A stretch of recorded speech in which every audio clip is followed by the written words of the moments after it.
Дополнителниот заменик министер за земјоделство Љупчо Николовски и СДСМ направија обид за манипулација и вербално се расправаа со земјоделците од Велешко. Ова е ставот на Општинскиот комитет на ВМРО ДПМН, од каде велат дека ова е уште еден доказ за неодговорното однесување на опозицијата. Наместо да ги слушне земјоделците кои беа дојдени пред подрачната единица на Министерството за земјоделство, од ВМРО ДПМН велат дека Николовски покажал целосно незаинтересирано за нивните мислења и ставови. Тој заедно со партискиот секретар на Општинската организација на СДСМ од Велес, за кој се уште не е јасно во кое својство го придржуваше дополнителниот заменик министер, на неговата службена посета во Велес, им го сврте грбот на земјоделците и побега. Љупчо Николовски побегна и не даде одговор на прашањата на земјоделците, но неговата така наречена службена посета отвори и нови дополнителна прашања на кои тој и СДСМ се должни да одговорат.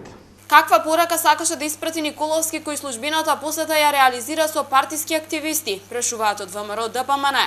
Тој е должен, велат од партијата, да каже кој му даде право вербално да ги напаѓа земјоделците. Според Нунчев, ВМРО ДПМН во изминатиот период покажа што значи вистинска заложба за развој на земјоделскиот сектор.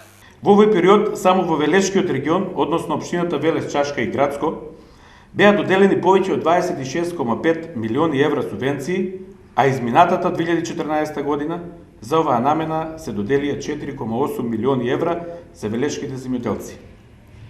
На републичко ниво изминативе 9 години доделени се 800 милиони евра субвенции, од кои во 2015 година се издадени 100 милиони евра субвенции. За споредба, кога СДСМ беше на власт, субвенциите на државно ниво изнесуваа едва 6 милиони евра, 6 милиони евра субвенции во времето на СДСМ, наспроти 100 милиони евра субвенции во времето на ВМРО ДПМН. Земјоделците се сведоци за поддршката која ја добиваат и за набавка на механизација, велат од ВМРО ДПМН. Со оваа мерка во Велешко во изминатиот период, според податоците, биле набавени над 100 трактори и повеќе од 200 парчиња друг вид земјоделска механизација.